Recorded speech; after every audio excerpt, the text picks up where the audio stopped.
Saudações do crente docente. Está no ar o CDcast, um podcast da sua lição bíblica.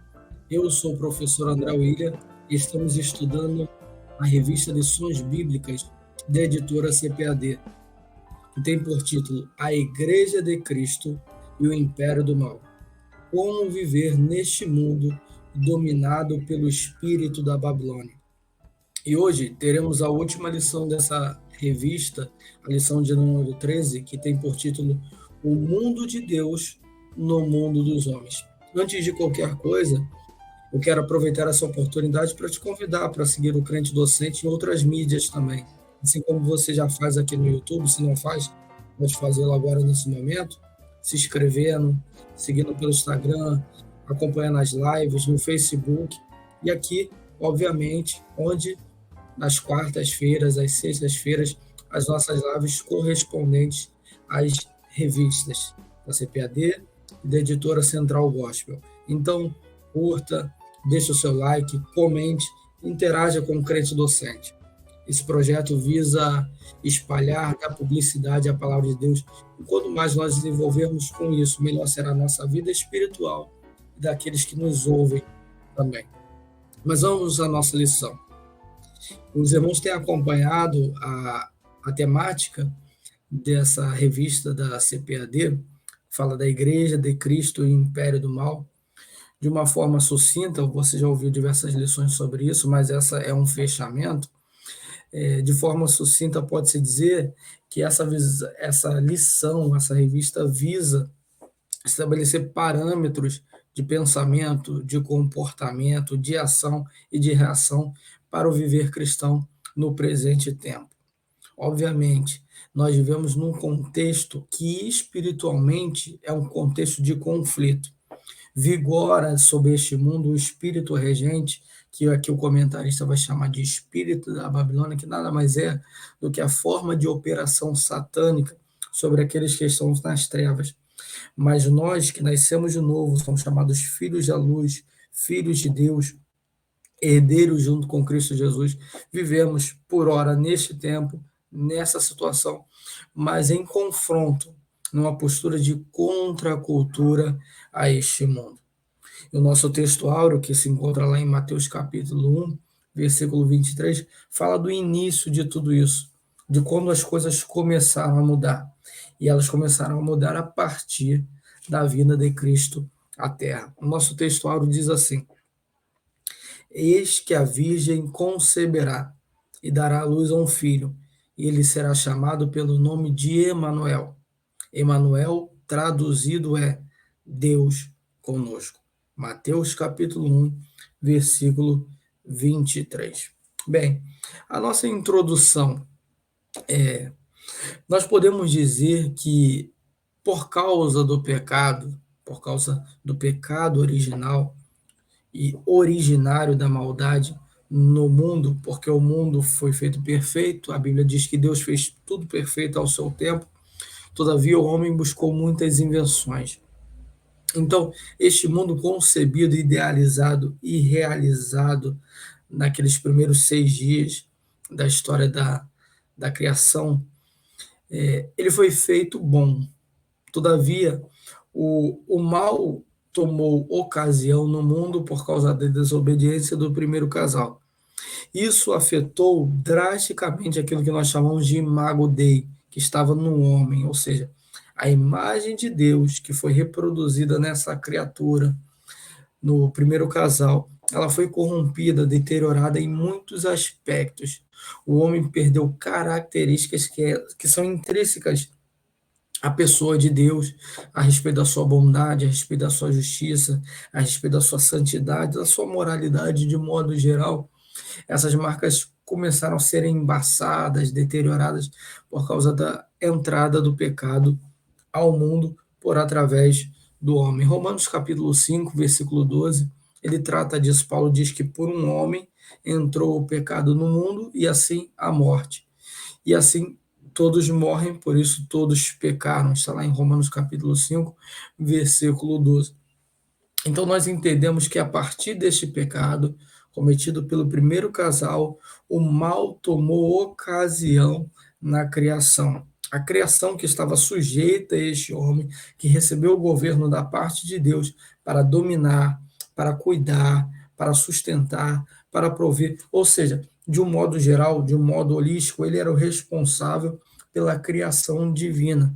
Por isso nós gostamos de dizer que o homem é chamado de coroa da criação. Todavia, isso sofreu uma espécie de deterioração por causa do pecado do homem. Todavia, Deus não se tornou alheio à causa humana. Obviamente, Isaías capítulo 59, versículo 2 diz que os nossos pecados fazem separação entre nós e o nosso Deus. Todavia, não é pelo fato de Deus ser santo que ele se tornou alheio e desprezou a sua criação para sempre.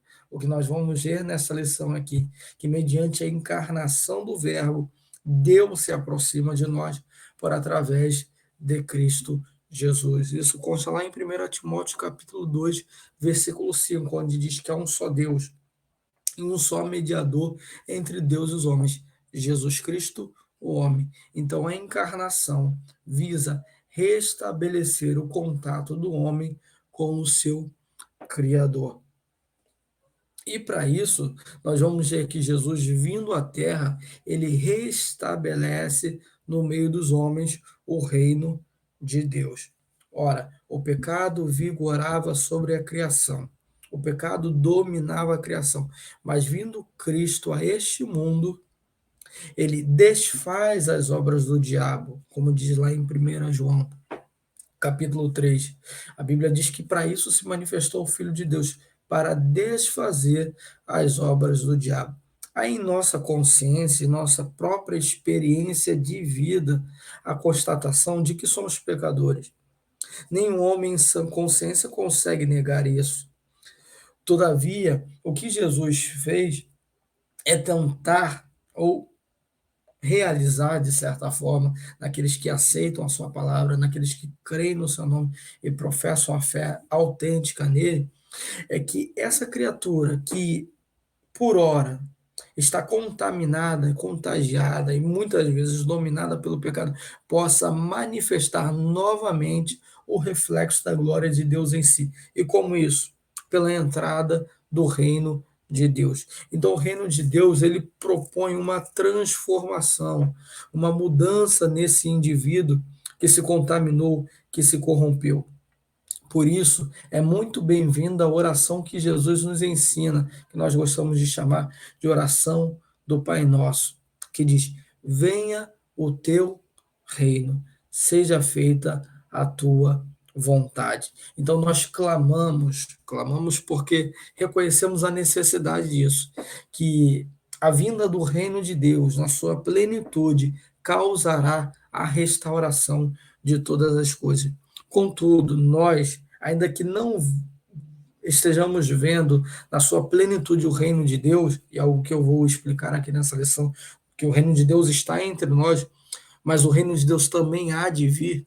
Ou seja, nós vivemos um pedaço, uma dinâmica, uma amostragem, ainda que bem reduzida, daquilo que há de ser o reino de Deus na sua plenitude, onde os reinos do mundo virão a ser do Senhor e de seu Cristo, em que o próprio Jesus se assentará no trono de Davi, na nação de Israel, a governar todas as nações, a reger as nações com vara de ferro. Todavia, nós já estamos inseridos nesse reino e temos a obrigação de manifestar valores intrínsecos ao reino de Deus. E esses valores nós veremos aqui, que são próprios daquilo que Jesus ensinou. Por isso, repito, a nossa oração e o nosso anelo deve ser, em todo tempo, venha o teu reino. Mas vou fazer aqui uma diferenciação, que às vezes nós lemos a Escritura, sobretudo os Evangelhos, e Jesus ele tratava em dois estágios diferentes o seu reino. Em certas passagens ele vai dizer que o reino de Deus era chegado. Ele mesmo diz isso em Lucas capítulo 16, versículo 16, ele faz uma diferenciação de todos os tempos anteriores e do tempo que começou a acontecer a partir da sua vinda. Ele diz que que a lei e os profetas duraram até João. João, obviamente, João Batista. Desde então é anunciado o reino de Deus. Os homens empregam força para entrar nele. Ou seja, a vinda de Jesus, a encarnação, é um marco temporal, é um marco histórico, mas, sobretudo, um marco dispensacional e profético. Jesus estabeleceu um novo momento, o momento em que o reino de Deus era vindo ao mundo. João Batista, ele foi o anunciador, aquele que apresentava uma espécie de arauto para anunciar o reino de Deus. A sua mensagem lá em Mateus capítulo 3, versículo 2 diz o seguinte: arrependei-vos, porque é chegado o reino de Deus. Jesus vindo, ele começa a anunciar a palavra do reino, e todos aqueles que aceitavam estavam entrando no seu reino. Ora, esse reino que Jesus estava ensinando aos seus discípulos, aos seus ouvintes, é de que a interiorização dos valores que ele pregava significava que esse indivíduo já estava começando a experimentar o reino de Deus. Todavia, há uma dinâmica espiritual que acontecerá, que tomará ocasião e situação histórica, física, num tempo que há de vir, que é a manifestação visível do próprio Cristo entre nós. Por isso, nós falamos do reino de Deus em dois estágios. O reino de Deus está entre nós, porque nós já estamos no seu reino. Todavia, há de vir um tempo em que plenamente Deus reinará. Aí eu estou me referindo a um período teocrático do governo do próprio Cristo no trono de Davi. Então, fazendo essa diferenciação, nós podemos entender o que Deus espera de nós em relação a isso. Duas coisas. Primeiro, é a expectativa do seu reino futuro. E segundo, é a capacidade de vivenciar hoje os valores que regerão o futuro. Ou seja, o reino de Deus não são discussões efêmeras, banais, inócuas, sem efeito. Romanos 14:17 diz que o reino de Deus não consiste em comida nem bebida, mas justiça, paz e alegria no Espírito Santo. Então, essas coisas que são próprias ao reino de Deus, nós devemos manifestá-las já, porque o reino de Deus é chegado no nosso meio. O tópico de número 1 vai falar sobre o reino de Deus no mundo. Nós podemos colocar da seguinte maneira: até a manifestação de Jesus, Satanás detinha uma hegemonia operacional no mundo por causa da escassez da luz de Deus. O próprio profeta Isaías, ele declara isso. Falando a respeito da manifestação de Jesus na Galiléia, ele escreveu: e o povo que andava em trevas viu uma grande luz. Ele estava se referindo à manifestação do próprio Deus encarnado. Jesus Cristo vindo àquele lugar, aquela situação, aquele momento, começava a esclarecer a vida das pessoas que ouviriam o evangelho que ele anunciava. Então, anterior a Jesus, nós podemos entender que vigorava um período de ignorância, de entenebrecimento, de trevas, onde as pessoas não tinham clareza. Isso está muito claro no Evangelho de João, porque João diz no capítulo 1, versículo 9, a respeito desse Cristo, desse Deus encarnado que é Jesus, diz que ele que é a luz, que vindo ao mundo ilumina todos os povos, todas as gentes, ou todos os homens, como está escrito na Almeida Revista Corrigida. Então Jesus é o Evangelho de Deus. Jesus é a clareza de Deus. Ele rompeu com esse período de dominação das trevas, porque Satanás, ele é o príncipe das trevas. Neste mundo, ele opera de maneira a causar ignorância espiritual, cegueira espiritual, a fim de que os homens não vejam a glória de Deus.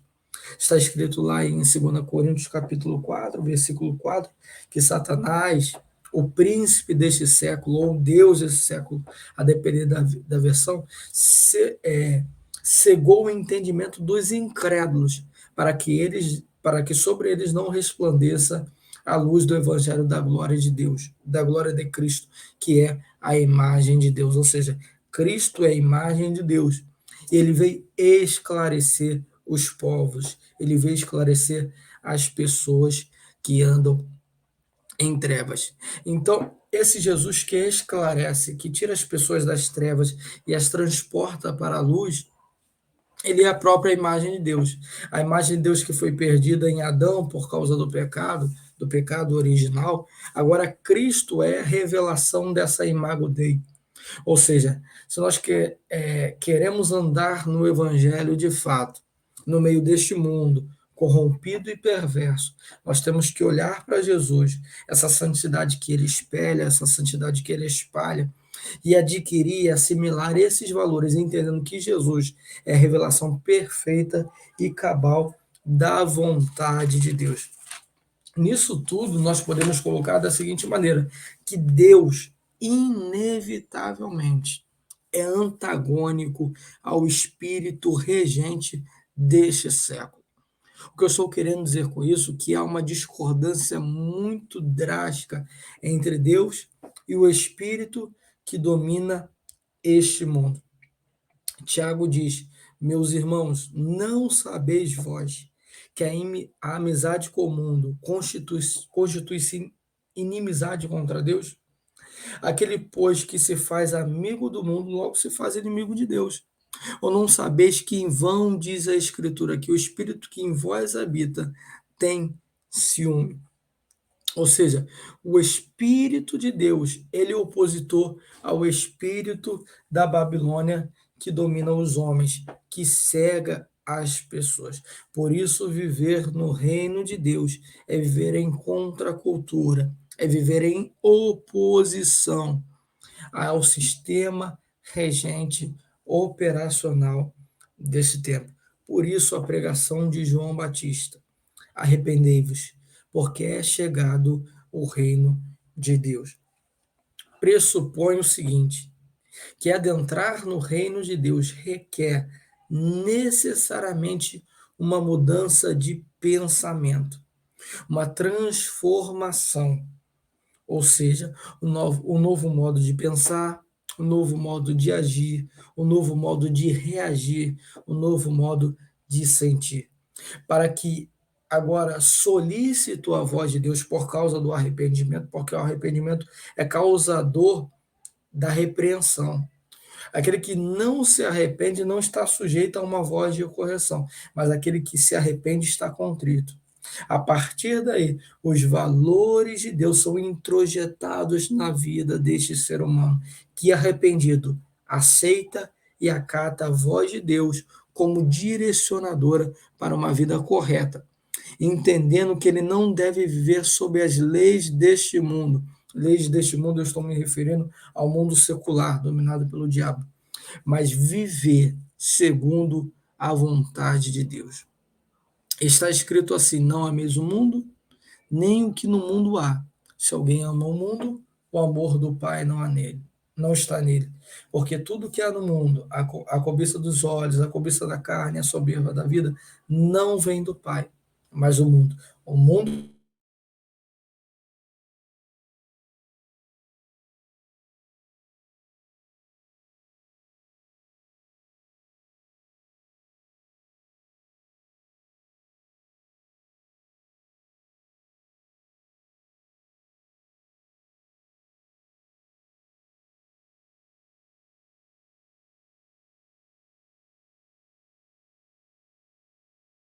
as bênçãos de uma vida no reino. Se nós entramos no reino de Deus, se nós começamos a experimentar os valores do reino de Deus, nós somos herdeiros. Nós recebemos de Deus algumas coisas. E a primeira e mais importante é a remissão de pecados. A Bíblia diz lá em Colossenses capítulo 1, versículo 13, que ele nos tirou do império das trevas e nos transportou para o reino do Filho do seu amor. Outrora, por causa do pecado, antes de acharmos o reino de Deus ou de sermos achados pelo seu reino, nós vivíamos servis numa vida de vergonha, dominada pelo pecado e, consequentemente, dominada pelo diabo, que é o espírito regente desse século. Nós podemos ver lá em Efésios capítulo 2 que aqueles que estão mortos são filhos da ira, filhos da desobediência. Todavia, nós, diz o versículo 4 desse mesmo capítulo de Efésios 2, pelas suas muitas misericórdias, diz a Bíblia, Deus que é riquíssimo em misericórdia, ou seja, Deus derramou sobre nós a sua misericórdia, a fim de nos resgatar, e pagou um alto preço. A remissão dos nossos pecados custou o sangue de Jesus Cristo. A Bíblia vai dizer lá em 1 Pedro, capítulo 1, o apóstolo vai dizer que não foi com prata nem ouro, nem coisas corruptíveis semelhantes a essas, que nós fomos resgatados da nossa inútil maneira de viver, que por tradição recebemos dos nossos pais, mas com o sangue precioso de Jesus Cristo, como de um cordeiro imaculado e incontaminado. Ou seja, o nosso resgate, essa é a maior bênção que podemos receber. Por isso diz Davi lá no Salmo 103, bendize a minha alma ao Senhor, e tudo que é em mim, bendiga o seu santo nome. Bendize a minha alma ao Senhor, e não te esqueça de nenhum dos seus benefícios. E qual o primeiro benefício que ele lista? Pois é ele que perdoa todas as suas iniquidades. Depois ele vai dizer que sara todas as suas enfermidades, que livra a tua alma da perdição e te coroa de benignidade. Ele vai listar diversas bênçãos, mas a primeira é o fato de Deus perdoar as nossas iniquidades. Essa é a maior bênção que alguém pode receber. Vindo para o reino de Deus, vindo para o reino da luz, você imediatamente é tirado do império das trevas, das potestades das trevas. Porque o espírito regente, que é o espírito da Babilônia, ele cativa no sentido de capturar, de dominar, de oprimir. Pedro vai dizer que aquele que peca é vencido pelo pecado e, obviamente, faz-se servo do pecado. Nós tendemos a acreditar que o pecado domina só quem se vicia em algumas práticas. Todavia, o pecado tem o poder de dominar de qualquer pessoa que não está no reino de Deus. Qualquer indivíduo que está fora da atmosfera, da regência do Espírito de Deus, obviamente faz-se servo do império das trevas. E nos resgatou pelo seu próprio sangue, nos remiu pelo seu sangue, nos comprou. Aí Paulo diz, porque foste comprado por bom preço, glorificai a Deus com o vosso corpo e com o vosso espírito, os quais pertencem a Deus. E com isso nós fomos adotados, feitos herdeiros. Isso é tão maravilhoso na Escritura, que quando nós olhamos essa questão de adoção, nós vemos que Deus dirige a nós o mesmo trato que dirige a Jesus no sentido da adoção. Ou seja, o que Jesus tem acesso, nós também temos acesso. A Bíblia diz, e se somos, porque recebemos o espírito de adoção, pelo qual clamamos Abba Pai, Romanos 8, 16, 17, 18 diz, pelo qual clamamos Abba Pai, e o mesmo espírito testifica com o nosso espírito que somos filhos de Deus. E somos filhos de Deus, somos herdeiros de Deus e co-herdeiros com Cristo. Ou seja, assim como Cristo é herdeiro legítimo do reino de Deus, no qual ele governará, nós também reinaremos com ele. Isso é tão maravilhoso que Deus nos coloca numa condição de glória tão inimaginável por causa desse sacrifício de Jesus, que isso só nos dá o direito de louvar e agradecer a Ele. Jesus prometeu em Apocalipse capítulo 3, versículo 21, ele diz, a última bênção, a carta às igrejas da Ásia, ao que vencer, dá-lhe o direito que se assente no meu trono, como eu venci e me assentei no meu trono com o meu Pai. Ou seja, Jesus assentou-se no trono junto ao Pai. E nós, se vencermos, nos assentaremos com Ele. no mesmo trono. Por quê? Porque somos feitos filhos de Deus, herdeiros. O tópico de número 3 vai falar sobre os males da vida no mundo. O primeiro mal, já foi comentado aqui, é o mal da escravidão.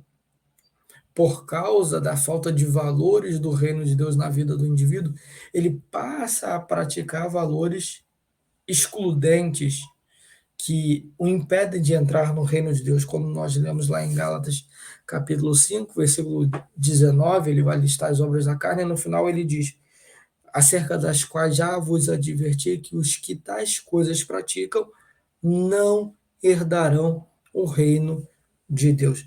Então, a vida de obras da carne, que são inimigas da vontade de Deus, obrigatoriamente exclui o indivíduo do acesso ao reino de Deus e o faz escravo. Isso é tão interessante que quando Paulo vai escrever lá em Romanos capítulo 8, versículo 6, ele diz que a inclinação da carne é morte, mas a inclinação do espírito é vida e paz. A palavra que Paulo usa ali, que em algumas versões pode ser traduzida como mentalidade, porque a mentalidade da carne é a morte, a mentalidade do espírito é vida e paz, lá em Romanos capítulo 8, é fronema, que essa palavra sugere a interiorização de valores, de pensamentos que têm o potencial de nortear as nossas ações. Não são só pensamentos que passam rapidamente, são projetos que norteiam a nossa vida. Ou seja, o pensamento, a luz que dirige uma pessoa que está na carne, são pensamentos de oposição a Deus. Em contrapartida, a pessoa que vive no espírito, os pensamentos que a norteiam, que a dirigem, são pensamentos de vida e de paz. Um tem a mente para a morte, outro tem a mente para a vida e para a paz com Deus. Agora, uma pergunta que nós temos que nos fazer: o que tem ocupado a nossa mente? O que domina o nosso pensamento e o nosso raciocínio? A minha oração é que, como Paulo escreveu à igreja em Corinto, no segunda carta, a igreja em Corinto, capítulo 10, ele diz que as armas da nossa milícia não são carnais, mas poderosas em Deus para destruir fortalezas. E todo sofisma que se levanta contra o conhecimento de Deus, levando cativo todo raciocínio, todo processo mental à obediência de Cristo. Se vivemos no Espírito, o que habitará na nossa mente nos impulsionará para ter uma vida de paz com Deus, uma vida no Espírito Santo. Mas não é isso que está na mente daqueles que estão fora do reino. Muito pelo contrário, a inclinação da carne é a morte. A carne é sempre propensa à queda. Ela tem um intuito e uma inclinação natural para as coisas que fazem oposição à vontade de Deus. Por isso ela é escrava. Não é necessário a pessoa ser dominada por um vício, por uma dependência química, sorte de vício que aprisiona visceralmente o indivíduo. Não, o indivíduo que está fora da vontade de Deus, ele é servo do pecado. E por último, do mal da vida no mundo, um dos males da vida no mundo é a condenação eterna. Como Paulo deixa muito bem claro isso, aquele que vive na carne não pode agradar a Deus, e por não agradar a Deus faz-se filho da obediência. O que lhe resta? Uma condenação. Uma faceta do caráter de Deus que nós desprezamos, até ignoramos, porque isso nos espeta muitas vezes a nossa natureza caída, é o fato de Deus ser justo. Deus não pode desconsiderar a maldade, a menos que essa maldade tenha sido perdoada por causa do sangue de Jesus. Obviamente, quem está em Cristo, nova criatura é. As coisas velhas passaram, eis que tudo se fez novo. Romanos capítulo 8, versículo 1 diz: portanto, agora nenhuma condenação há para os que estão em Cristo Jesus. Mas aqueles que não estão em Cristo Jesus, Resta sobre eles uma dura expectativa de um juízo inadiável, inapelável, inevitável que acontecerá. É a ira futura de Deus. E Deus é justo. Jeremias capítulo 9, versículo 23 e 24 diz assim: Assim diz o Senhor: Não se glorie o sábio na sua sabedoria, o homem forte na sua força, o rico nas suas riquezas, mas o que se gloriar, glorie-se nisso, em conhecer e saber que eu sou o Senhor, que faço beneficência, juízo e justiça sobre a terra. Porque dessas coisas eu me agrado. Então, a vida marcada pela prática das obras da carne em oposição a Deus acarretará uma inadiável, inevitável, inapelável condenação. Nada pode livrar um homem do inferno senão o sacrifício de Jesus.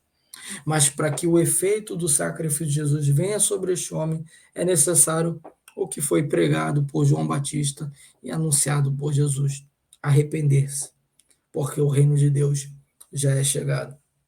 E como conclusão dessa lição e dessa revista também, é o que nós podemos dizer que nesse mundo dominado pela Babilônia, em breve se cumprirá aquilo que está escrito no Apocalipse de João, aquela declaração: caiu a Babilônia, a grande Babilônia, que era inimiga de Deus, que ensinava os povos a pecar, que ensinava a prática da prostituição. A Babilônia que sempre representou a inimizade a Deus, quer seja para os homens se juntarem e disserem: ó, vamos fazer uma torre para que o nosso nome seja célebre, seja como o rei, filho de Nabucodonosor, que pega a prataria, o ouro, as coisas do templo sagrado de Jerusalém e começa a fazer os seus banquetes, as suas idolatrias, as suas práticas abomináveis. Assim como a Babilônia leva os cativos e os ensina uma outra língua, que é mudar a sua cultura. Ou seja, na Bíblia, a Babilônia sempre se mostrou-se inimiga de Deus. Mas em breve, esse sistema, não a cidade em si, mas esse sistema cairá por terra. O que é interessante para nós neste tempo é, ainda que estejamos fisicamente presos no mundo, onde vigora o espírito da Babilônia, onde ele domina com as suas práticas e com os seus ensinos, é resplandecer a luz de Deus. Como diz em Filipenses capítulo 2, versículo 15, Paulo escreve àquela igreja, diz: para que sejais irrepreensíveis, filhos de Deus, sinceros, para que resplandeçais como astros no meio de uma geração corrompida e perversa. E como isso? Assimilando e praticando os valores do reino de Deus. Aí sim, seremos igreja, seremos luz, seremos reino de Deus neste tempo, nesta terra, para a glória do Deus Todo-Poderoso. Que Deus abençoe a sua vida, em nome de Jesus. Amém.